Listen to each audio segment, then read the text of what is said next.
ఓం నమో నారాయణాయ. అందరికీ నమస్కారం అండి. అందరూ ఎలా ఉన్నారు? మీ జీవితంలో ఎంత ప్రయత్నించినా విజయం దక్కడం లేదా? శత్రువులు, అడ్డంకులు, అపజయాలు వెంటాడుతున్నాయా? అయితే ఈ ఒక్క ఏకాదశి వ్రతం చేసి చూడండి. మీ జీవితాన్ని పూర్తిగా మార్చేస్తుంది. అదే విజయ ఏకాదశి వ్రతం. ఈరోజు మనం మాఘమాసం కృష్ణపక్షంలో వచ్చే పవిత్రమైన విజయ ఏకాదశి వ్రత కథను గురించి వివరంగా తెలుసుకుందాం. ఈ వ్రతం చేసిన వారికి జీవితంలో తప్పక విజయం లభిస్తుంది అని శాస్త్రాలు చెబుతున్నాయి. మాఘమాసం కృష్ణపక్ష ఏకాదశి అనగా విజయ ఏకాదశి వ్రతము చేసే విధానము మరియు వ్రత కథ గురించి ఈ వీడియోలో తెలుసుకుందామండి. ఏకాదశి వ్రత విధానము. ఏకాదశి రోజున ప్రాతకాలముననే నిద్రలేచి తలస్నానం చేసి శ్రీమన్నారాయణునికి దీపారాధన చేసి ఏకాదశి వ్రతాన్ని ఆరంభించాలి. ఏకాదశి రోజున ఉపవాసం ఉండాలి. రోజంతా విష్ణునామస్మరణ చేయాలి. ఓం నమో భాగవతే వాసుదేవాయ, ఓం నమో నారాయణాయ లాంటి మంత్రాలు జపించాలి. విష్ణు సహస్రనామము, విష్ణు అష్టోత్తర శతనామావళి, శ్రీహరి స్తోత్రము, విష్ణు చాలీసా మొదలైన స్తోత్రాలను పఠించాలి. శ్రీ మహావిష్ణువుకి తులసీ దళాలు అంటే చాలా ఇష్టం కాబట్టి ఏకాదశి రోజున తులసీ దళాలు శ్రీ మహావిష్ణువుకి సమర్పించాలి. ఏకాదశి రోజు రాత్రి జాగరణ చేసి ద్వాదశి రోజు పారణ చేసి ఏకాదశి వ్రతాన్ని ముగించాలి. విజయ ఏకాదశి వ్రత కథ. ఒకనాడు ధర్మరాజు శ్రీకృష్ణునితో, వాసుదేవ, నీవు కరుణా సముద్రుడవు కావున నన్ను అనుగ్రహించి మాఘమాసంలో కృష్ణపక్షంలో వచ్చే ఏకాదశికి సాంకేతికమైన పేరేంటి, దాని మహత్యం ఏంటి, దానికి సంబంధించిన కథ ఏంటో వివరంగా చెప్పండి అని ప్రార్థించాడు. ధర్మరాజు మాటలు విన్న శ్రీకృష్ణుడు అతనితో, రాజేంద్ర, మాఘమాసంలో కృష్ణపక్షంలో వచ్చే ఏకాదశికి విజయ ఏకాదశి అని పేరు ప్రసిద్ధమైనది. ఈ ఏకాదశిని ఆచరించే వారికి ఎప్పుడూ విజయమే కలుగుతుంది, జయమునిస్తుంది. ఈ ఏకాదశి మహత్యము సమస్త పాపములను అపహరిస్తుంది, మిక్కిలి శ్రేష్టమైనది. ఈ ఏకాదశి మహత్యమును గూర్చి నారద మునీంద్రుడు బ్రహ్మదేవుని అడిగాడు. నారదుడు అడిగిన ప్రశ్నకు సమాధానంగా నారదునితో బ్రహ్మదేవుడు ఈ విధంగా చెప్తున్నాడు. నారద, పాపములను పరిహరించే మంచి కథను నీకు చెప్తాను, సావధాన మనస్కుడవై విను. నీవు అడిగిన ఈ విజయ ఏకాదశి వ్రతము చాలా పురాతనమైనది, పరమ పవిత్రమైనది కనుకనే పాపములను నశింపజేస్తుంది. వ్రతము మానవులకు నిరంతరము జయమును కలిగిస్తుంది కనుకనే విజయ అనే పేరు ఆ వ్రతమునకు సార్థకమైంది. ఓ నారద, రామాయణం నీకు తెలుసు కదా. దానిలో రాముడు 14 సంవత్సరములు తపోవనములందు తిరిగాడు కదా. అరణ్యవాసంలో శ్రీరామచంద్రుడు సీతాలక్ష్మణ సమేతుడై గోదావరి తీరంలో పంచవటి యందు చాలా కాలము నివసించాడు. ఇక్కడ నివసించుచున్నప్పుడే లంకానగరాధిపతి అయిన రావణుడు మహాత్ముడైన రాముని భార్య సీతమ్మను, మహాపతివ్రత శిరోమణిని మారువేషంతో వచ్చి అపహరించాడు. శ్రీరాముడు భార్య వియోగమునకు మిక్కిలి దుఃఖించాడు. సీతమ్మను వెతుకుతూ ఉండగా మార్గమధ్యంలో మరణించడానికి సిద్ధంగా ఉన్న జటాయువు కనిపించాడు. అతడు శ్రీరామచంద్రునికి సీతాదేవి వృత్తాంతాన్ని చెప్పి మరణించాడు. రామలక్ష్మణులు సీతను వెతుకుతూ అరణ్య మధ్యంలో తిరుగుతూ కబంధుని సంహరించి శాప విమోచనం కలిగించారు.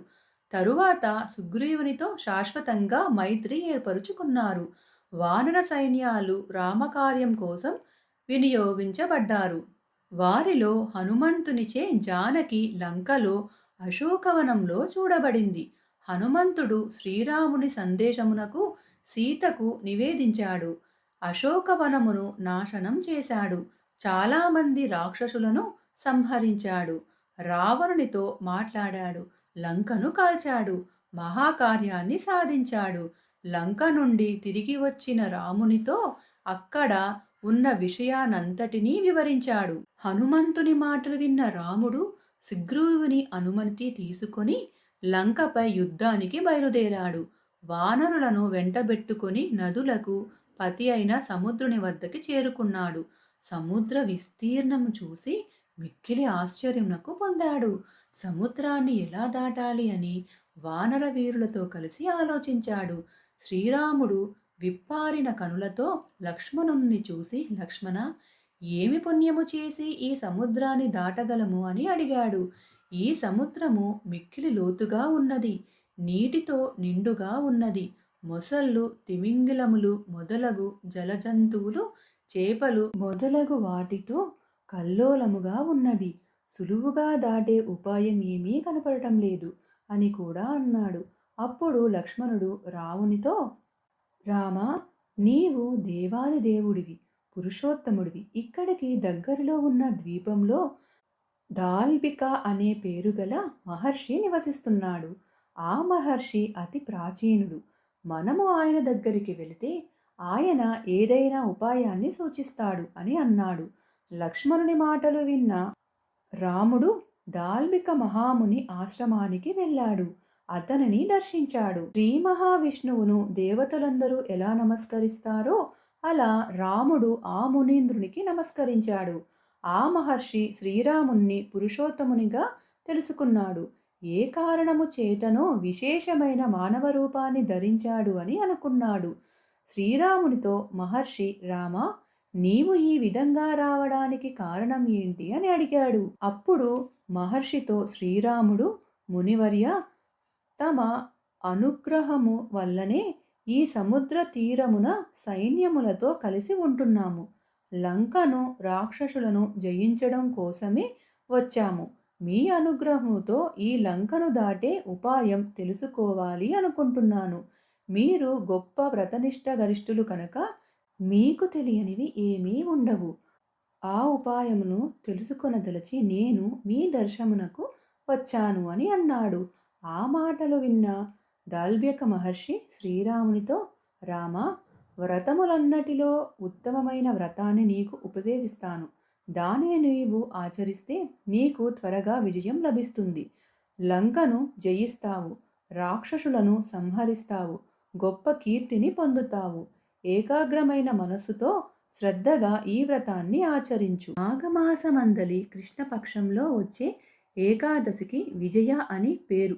ఆ ఏకాదశి వ్రతమును నీవు ఆచరిస్తే నీకు విజయం తప్పక లభిస్తుంది. వానరులతో కలిసి సముద్రాన్ని నిస్సందేహంగా దాటగలవు. ఫలప్రదమైన ఈ విజయ ఏకాదశి వ్రత విధానాన్ని వివరంగా చెప్తాను, సావధానంగా విను అన్నాడు. ఓ రామచంద్ర, మాఘమాసంలో దశమి నాడు ఒక కలసమును బంగారముతో గాని, వెండితో గాని, లేక రాగితో గాని, చివరికి మట్టితో గాని చేయించుకోవాలి. ఆ కలసమును నీటితో నింపాలి. అందులో మర్రి, మేడి, మామిడి, రావి, జువ్వి అను 5 చెట్లు చిగుర్లను ఉంచాలి. కలసము కింద సప్తధాన్యములను పోసి పరచాలి. కలసము మీద చిన్న గిన్నెలో జవలు పోసి ఉంచాలి.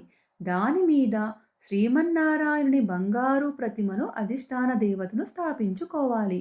ఏకాదశి నాడు ప్రాతకాలమునందే స్నానం చెయ్యాలి. కలసమునకు గంధము, పసుపు, కుంకుమలతో బొట్లు పెట్టి అలంకరించాలి. పూలదండలు చుట్టి కదలకుండా పెట్టాలి. తరువాత గంధము, ధూపము, దీపము, అనేక విధములైన నైవేద్యములు పెట్టాలి. దానిమ్మ, కొబ్బరికాయలు మొదలు వాటితో విశేషంగా పూజించాలి. ఏకాదశి నాటి రోజంతా కలసము ఎదురుగా భక్తిభావంతో ఉపవాసం ఉండి రాత్రి జాగరణ కూడా కలసము దగ్గరనే చెయ్యాలి.